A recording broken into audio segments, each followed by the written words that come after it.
They know me for as history nerd. Right now, I'm wearing my school crest since we have PE class today and it just finished. We have a free session, so we have like 20 minutes of free time, so we can do a quick video today. And I also have my friend Eddie, and sorry for the noise in background. So let's grab our drink and let's watch Oversimplify, the Cold War Part 1. Let's start it. I've decided that in order to sell more merch, I should do a face reveal wearing some of it. So are you ready? Here we go. Boom. New Minimalist and Cold War merch available now, and get the new limited edition Churchill character pin before it sells out, with more characters coming in the future. Link in the description down below. The year is 1917. Fighting rages on the Eastern Front of the First World War. Both Germany and Russia are on the brink of collapse. Soldier, I need you to bring me this man. Got it. Found him, sir. What? No, not Lenin. Lenin, the Russian communist. What? Why would I need a beetle? Lenin, the Russian communist. He was exiled to Switzerland. You know what? I'll do it myself.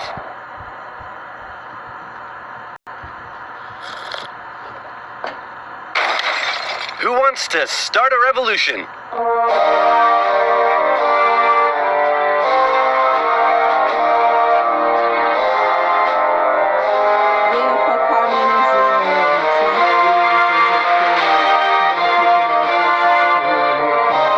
The Germans put Lenin on a train and sent him all the way back to Russia, hoping he and his mates would create an internal crisis.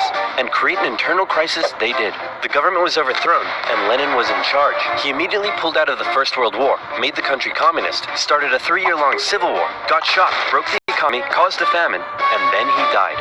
On his deathbed he said, "Hey man, tell whoever's in charge of giving people jobs not to let that jerk Stalin become the next leader. By the way, who did I put in charge of giving people jobs? That would be Stalin, sir." Stalin was a rising force in the Communist Party. He still had some opponents, but conveniently, all of them were arrested or disappeared. So that was lucky. And so Stalin... Conveniently, all of them died. I mean, disappeared. We can't say died. We don't know. They're probably buried alive somewhere in Soviet Union, Russia, or got arrested. Money, bribes in any way?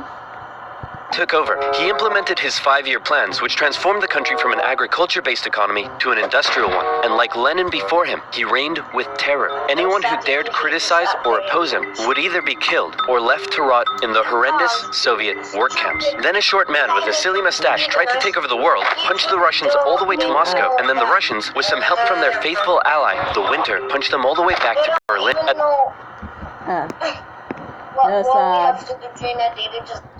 Just annoying my friend. He's ranting because the app we're using, Microsoft Teams, is kinda iffy. At this point, being allies, America, the UK, and the Soviet Union were good chums. They held a couple of conferences near the end of the war to decide what would happen next. Hey Stalin, after all your trials and tribulation, you must be pretty happy to be standing here in Berlin. Tsar Alexander made it all the way to Paris. Oh. If you don't know what is a Tsar, that's the Russian variant of a king. Tsar Alexander. What a good name. Hey, just give me a second. Hey man, I think something's up with Stalin. I know, right? What should I do? Shall I tell him about the bomb? Yeah, tell him about the bomb. That will scare him. So, we got this crazy new big A-bomb that can destroy an entire city in one go. Yes, my spies told me already. Oh wait, I meant to act surprised. Wow, that's amazing. He already knew. How? Am I sure I want to send nuclear secrets via unsecure public coffee shop Wi-Fi? Am I ever? Dude, use a VPN. And speaking of VPNs, if, like me, you take internet safety seriously, then you need NordVPN. NordVPN hides your online activities from outside intruders, preventing anyone from stealing your personal data and stopping your service providers selling your data to advertisers. With over 5,000 servers in 62 countries, it allows you to surf the net anonymously and securely. And it's simple to use. With just a click of a button, you can connect to a server halfway across the world, even allowing you to access streaming services from that specific territory. Say, for example, you wanted to watch a certain oversimplified video that for some reason has been blocked in your country. With NordVPN, NordVPN, you can. It works seamlessly across PC, mobile, and tablet. Go to nordvpn.com/oversimplified to get an amazing 75% off. That's just $2.99 per month with an additional month free for a limited time. So again, mine, that's not my promo code or anything. It goes to the original YouTuber, which his name is Oversimplify, and check that promo code out if you want NordVPN. No discrimination or anything. I use a different VPN. I won't say the name, but I'm posting on the Nord as well, and like these prices and so. Don't tell me I'm just a 12. I'm just a 13-year-old. Like, good prices. Iffy. Anyway, let's continue the video. That's nordvpn.com/oversimplified, also in the description box down below. Now, where were we? Oh yeah. Does the A stand for atomic or ass? Then America dropped their big A-bomb on Japan, and World War II officially came to an end. Hooray! We won! Okay, so now it's time to establish the New World Order. Stalin, you're in charge of Eastern Europe. Now, we want you to let them all hold elections. Oh yes, of course. Elections. And these elections will be free and fair, right? Oh yes, certainly. Free and fair. Definitely free and fair.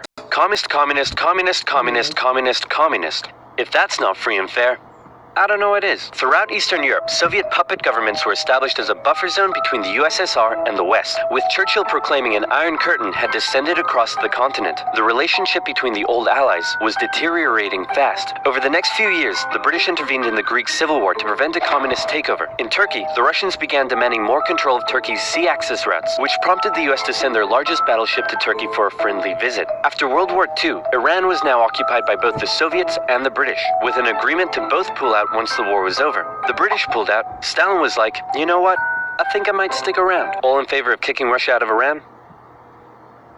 You want to know something? You guys suck. Pressure from the UN forced the Soviets to leave, and with the establishment of NATO, the Soviets had no doubt that the West was out to encircle and destroy them. And America announced the Truman Doctrine, in which they basically said, those guys are not cool, cannot be trusted, and we will do everything we can to prevent the spread of communism around the world. Many view this moment as the official declaration of the Cold War. Back in Europe, everyone was living in a post-apocalyptic void. I have one question. Why does Americans hate communism? Like, okay, I guess, yeah, like, improper communism, like China and the rest communist nation of the world, especially Vietnam, if they're still communist. I don't know, because I'm just signing into my geo class, which is going to start in 15 minutes. Okay, so I don't get it. Why does most of the US hate communism? Because true communism is not that bad. True communism is not that bad, really. It's just if you do it badly. True communism, communism that is not true, like a little mixed up and bended, is bad, like, and easily corruptible. Easily. So let's continue with the video and go down in the comments and tell me, why does US hate communism? Brought on by the Second World War, cities reduced to rubble, not enough food, it was terrible. This is great. The more they suffered, the more likely it is they'll turn to communism. Dude, you're really messed up. What's wrong with you? My father used to punish me severely. America realized what was going on and quickly made a move. Under the Marshall Plan, they sent $12 billion to Western Europe for its economic recovery. The countries of Stalin's Eastern Bloc looked on with envy. Hey, Czechoslovakia, you want to come get some economic aid? Yeah, but I have to check with my mom first. Mama Stalin. Sorry, America. I can't come. This was a full-on economic battle raging between capitalism and communism in Europe. If the Western nations developed faster and better than the East, that would be a defeat for Stalin. So he set up his own rival economic recovery plan, which he called Comecon, and he also set up Cominform, which gave him more political control over the Eastern Bloc. But nowhere did this economic battle rage harder than in the city of Berlin. Caught over 100 miles behind Soviet lines, the city had been divided up between the Allies, and the western segments were still under Western control. East Berliners could travel freely to West Berlin, see the economic prosperity and think, maybe this communism thing ain't so great after all. I'm gonna have fun tonight. you're home late. Oh, Stalin. I was just out with my friends. Friends? You stink of capitalism. You were out and Wait. Look in the corner in the picture. I have to do that. Wait. You probably won't. You're going to see a menu. It's not going. If you don't see this, a menu popping up at the moment. Okay. So, right there. Stupid. Remember, I'm doing this on the smallest phone in the world. Okay. Right here is Stalin in a relationship with this dude. I'm guessing his name is Ivan because all German names are Ivan or Hans or Dusch or Adolf Hitler. And his son. So, no homo, but you don't even have to say about her. Is Stalin. So Czechoslovakia, or however you say that country's name, I don't know, is Ivan and Stalin's son, or whatever his name is, I don't know. So, okay, weird, but okay. Let's continue with the video. Let me just delete this brush thing. If you don't know, I'm using X recorder, I think. I don't know. I don't remember. So X recorder or V recorder, either them two. So let's continue with the video. An imperialist debauchery again. I swear, Ivan, I can't keep doing this. Stalin wanted the West out. I tell you, I haven't seen this video yet. I know it's an old one, I think. It's an old one, right? I haven't seen. I just find out about this channel, Oversimplify.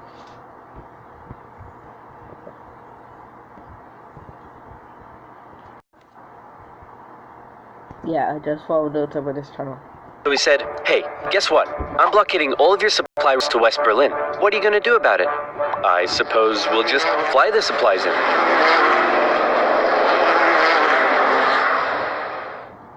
Alright, Truman. You win this round. The Berlin airlift was an incredible undertaking and a major success for the Western Allies, and Stalin ended his blockade of West Berlin. His aggressive actions worried the West, but not as much as this did.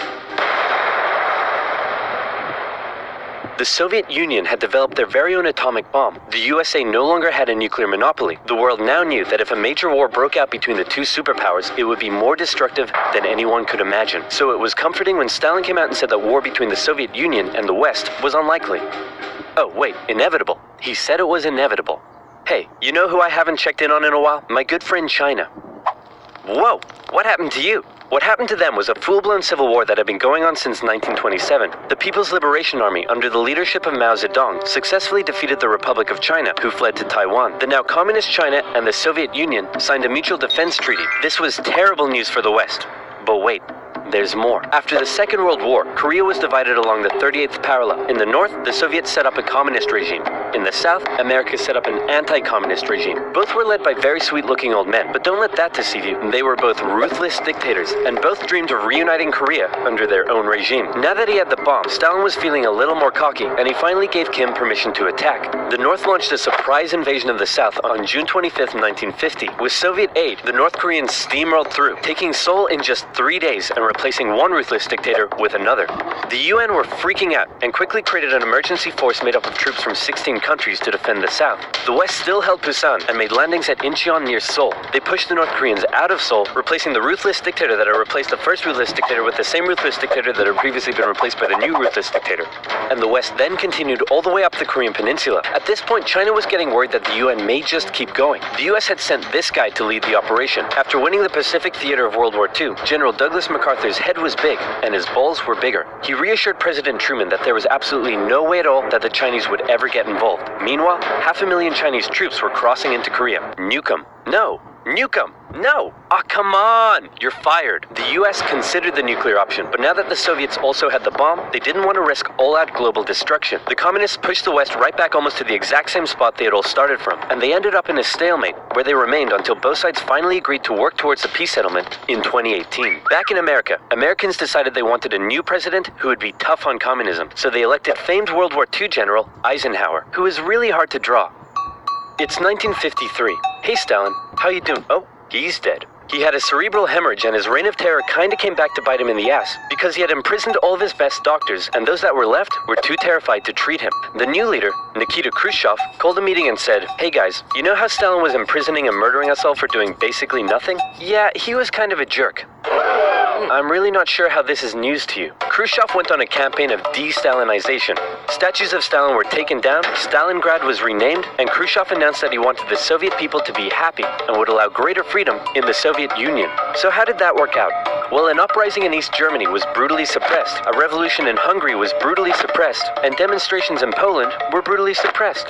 Although he did finally allow some mild reforms. Back in the Soviet Union, he permitted more cultural expression, but then began banning stuff based on his own personal taste. Modern art looks like a child urinated on a canvas. Banned. Jazz music sounds like the feeling of needing to fart. Banned. Your poetry is really depressing. How could anyone in the Soviet Union be depressed? You're banned. Khrushchev wanted the Soviet people to be happy, but not like that. Or that. Or that. Young people began enjoying abhorrent Western pop culture. Son, remove that disgusting imperialist apparel at once. Shut up, Dad. You can't tell me what to do. Well, would you look at that? Turns out he can tell me what to do. The West had initially liked the cut of Khrushchev's jib, but world events soon soured relations even more.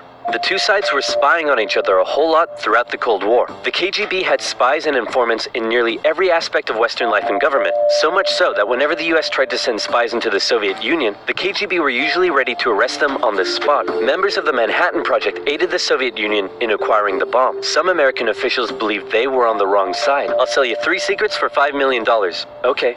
Go ahead. The Allies are digging a tunnel under East Berlin to tap your communications. There's an American agent living at this address in Moscow, and sometimes, when I'm home alone, I like to put on my wife's dresses, sit in the corner, and cry for hours. Very interesting.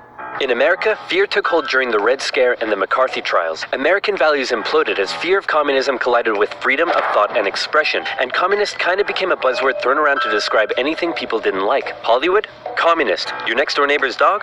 Communist. When the grocery store cashier asks if you need a bag when you clearly can't carry 10 tubs of baconaise in your hands, communist. But one area in particular where the US had an edge over the Soviet Union was in its espionage technology. In particular, U-2 spy planes flew across Russia carrying out surveillance from the skies. There was a nasty incident in 1960 though, when one was shot down and Khrushchev was furious. Who the hell is this? He's a high-altitude weather enthusiast who flew off course. Okay, that sounds plausible. Wait a minute! Why does he have a gun and a poison needle? Because he's a very naughty high-altitude weather enthusiast. But much to America's concern, the Soviet Union appeared to be ahead in the space race. Everyone freaked out when Russia launched the world's first satellite, and then they actually sent a man into space. Even worse, there also appeared to be a missile gap in the Soviets' favor, and Khrushchev was so confident that he even allowed the US to set up a technology exhibit in Moscow, attended by a certain Vice President Richard Nixon. Check this out. Nixon. We have color TV. Yes, but we've been to space and can obliterate you with our massive nuclear arsenal. Check out this vegetable peeler.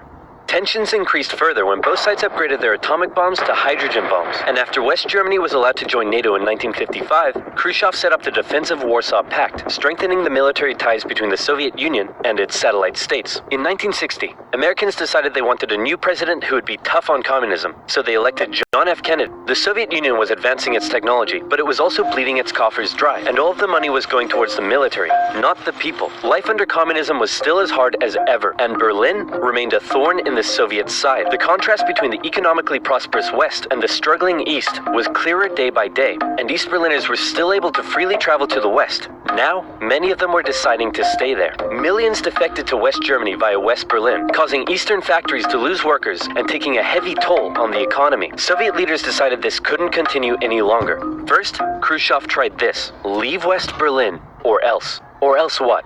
Or else, I'll be really mad at you. Yeah, no, we're gonna stay. Listen, man, West Berlin is ours, East Berlin is yours. That's just how it is. Kennedy felt pretty good about his show of American resolve. But wait a second, did you catch that? Let's replay it.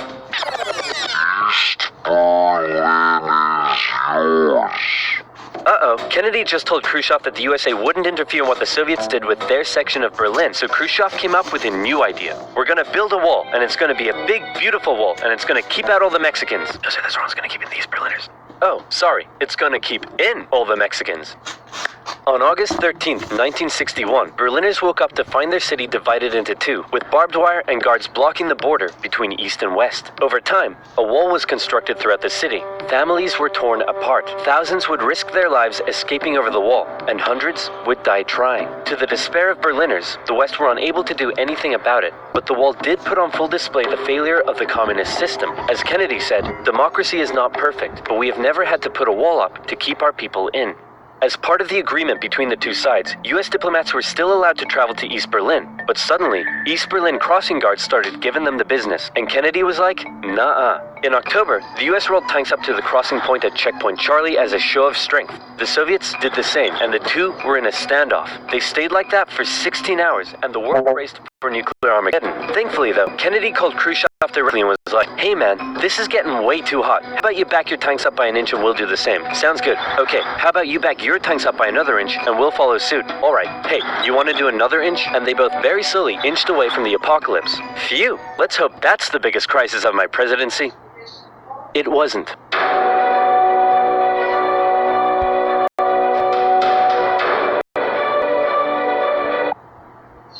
So that's the end of the video. I will be publishing this today, and I think tomorrow we're either going to have a collaboration with Adrian or with my friend Wani from Wani X20, and his oversimplified channel will be linked in the description. And please leave a comment down below, and this will be in the series oversimplified videos, I think it's called. So until then, goodbye.